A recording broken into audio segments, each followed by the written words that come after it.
Oh my goodness, I can't believe it. Offred is having sex with somebody other than her commander. I'm O'Reilly, and I saw The Handmaid's Tale Season 1, Episode 5, Faithful.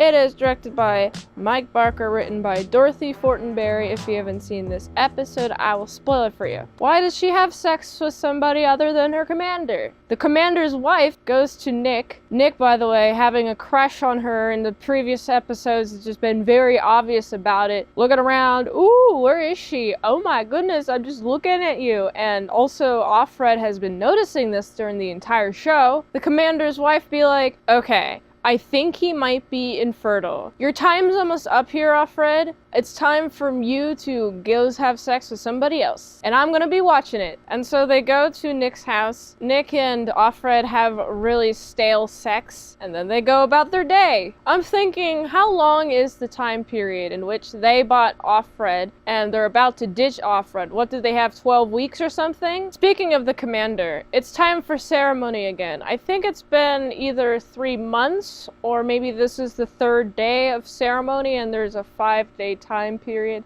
The show isn't clear how long it's been since the last episode. I wish there was some sort of timeline keeping track of how long she has until she's offered to a new person, or maybe disposed of and taken to the camps or whatever. Anyway, the commander, it's time for the ceremony and he touches her leg, gets all intimate. And that's not allowed. Why does the handmaid have authority to yell at the commander and say, hey, you're breaking the rules? Isn't he the commander? I feel like this is incredibly risky and the commander be like, oh, I'm sorry, I won't do it again. Obviously, the commander wants some sort of connection. He needs connection in order to enjoy the sex and possibly impregnate this Offred right over here. But of course, Offred's like, I'm going to hate the system internally, but enforce it upon others. Hey, you can't be doing this. What's the threat? He is your commander. He can do whatever you want, but the world hasn't said, oh, the commanders are also under the rule of the government. It hasn't said that.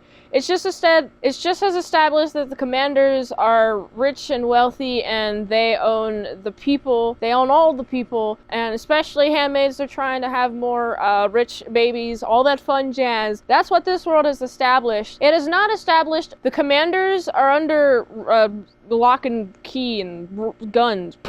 And the government's going to come in and start attacking you if you touch the inside of a leg of your handmaid. So yeah, I don't like how Offred did that. I don't like how she was like, you can't be doing it, Commander. I can't believe he took anything from her. I can't believe she thought she could do that. And actually she did do it and got away with it. Can the handmaids talk back to the commanders now? Also, she confronts him about her friend, her former friend, and he'd be like, oh yeah, we were trying to make a good old world, a big old better world, and oops, look what it got us. Oh man. I'm interested in the commander though. I wish the show would do more exploring upon his character. I want to know more about him. There seems to be a rebel streak. There is a rebellion streak in him. The fun part about this episode is when it's establishing the connection she's had with people, especially with Nick, her and Nick talking. I think that's pretty cool. There's some human motivation. Finally. Oh my goodness. Commander's wife is willing to break the rules because she wants to have a baby more than wants to follow the rules strictly. And Nick, even though later on it's revealed that he's the eye in this episode, he likes Offred and so is willing to break the rules because he likes Offred, wants to have sex with her, and then actually does have sex with her passionately at the very end of the episode.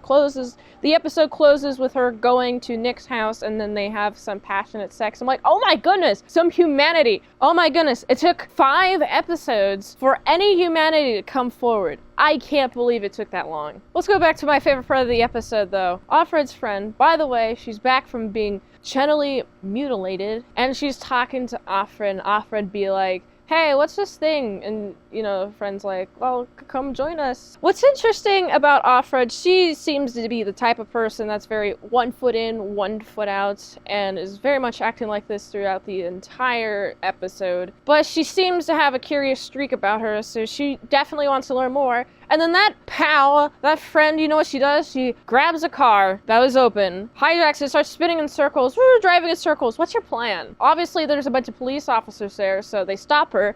And then she runs over a guard, and then they just take her, and there goes her friend. That was sudden. Oh geez, I can't believe that just happened.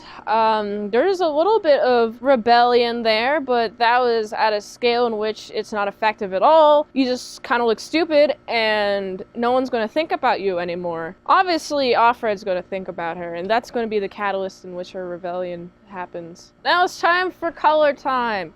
I can't believe it, but there's so much darkness in this show. I've mentioned it in other episodes, but it still has the same visual style of being completely shrouded in darkness. Even in the light, I don't know how you get the light so dark, but the show is very successful at doing it. I did notice that during the scene in which the chick was driving the car, vroom, vroom, vroom, vroom, vroom, she was being really stupid. She was like, oh yeah, this is quick decision making. All of it was stupid. Why did she do it? I don't know, but it was very emotional. So of course she was making emotional decisions that led to her driving over that person and ultimately killing him. That scene, that was pretty bright. And then when it got closer to the end of that scene, it got darker and darker as there was no hope whatsoever. She's a goner, she's done. I think this episode is definitely better than the last one. I also like the lighting of the last scene. All of the scenes before are very blue in temperature. It's to signify, oh, it's stale, whatever, blah, blah, blah, blah, blah. And then you got the warmness in the last scene. It's to signify a connection. That is used intentionally. And by the way, this entire series, I like the cinematography. I like how it's shot. I think it's pretty creative and interesting. I just think the story up to this point has been pretty lackluster, but now we have some human character motivation, and I'm a little bit interested more than I was last episode. I wasn't going like, what is going on here as much? So I think I'd have to give this one, I don't know, it's a 6 out of 10. If you like this review, watch another on the platform or likes at $20 DNS, patreon.com/ASEPresents for 1 movie review per 1 month. If I haven't reviewed it on the channel, there's a chance I haven't even seen it at all, so get those Patreon requests in. Also, you can help support the daily grindness by going to autisticboobs.com, so you can go here. And until next time, mintsalad saw, I'll see you later, my sow croutons and bacon bits. I'm gonna go find my commander. Goodbye.